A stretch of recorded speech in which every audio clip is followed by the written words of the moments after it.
force des chauffeurs poids lourds. Vous l'avez sans doute constaté en prenant l'autoroute ce matin, des embouteillages provoqués par cette action des routiers dans plusieurs endroits de la région. Ils entendaient protester contre la dégradation de leurs conditions de travail. Clélia Bayard, Stéphane Bruyé et Cécilia Bress. Le port de Dunkerque, cerné par des camions à l'arrêt. En cause, une opération de filtrage menée ce matin par ces chauffeurs routiers. Depuis plusieurs mois, ils demandent une revalorisation de leur salaire et une meilleure prise en compte de la difficulté de leur métier. C'est pourquoi on fait grève. C'est dans la même situation que nous. Malheureusement, on est dans un métier où si on ne fait pas 200 heures par mois, on ne gagne pas dignement notre vie. Sinon, si on se retrouve 35 heures, on gagnerait 1 200 € par mois.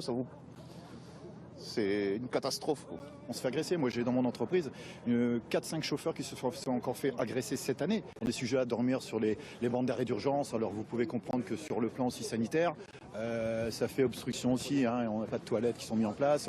Il peut nous arriver un malaise. Il n'y a aucune condition qui sont mises en place. La reconnaissance, la sécurité, tout ce qu'on veut. En vrai, on est pris pour des merdes. Ils ont raison, ça aboutisse à quelque chose, quoi. J'espère que c'est pas pour rien, quoi. Parce qu'il y a eu des grèves et tout, et ça n'a jamais rien abouti, quoi. Une colère visible aussi à l'Équin. Une centaine de chauffeurs s'y sont donné rendez-vous. Barrage, distribution de tracts, eux aussi veulent alerter sur le malaise qui règne dans la profession. Le problème, c'est que le métier n'est plus attractif.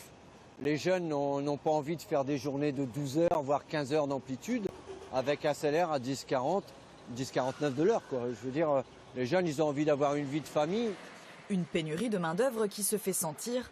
En France, il manquerait près de 50 000 chauffeurs routiers. Parmi ceux mobilisés aujourd'hui, certains envisagent de quitter la profession. Les négociations de branche, elles, doivent durer jusqu'à janvier.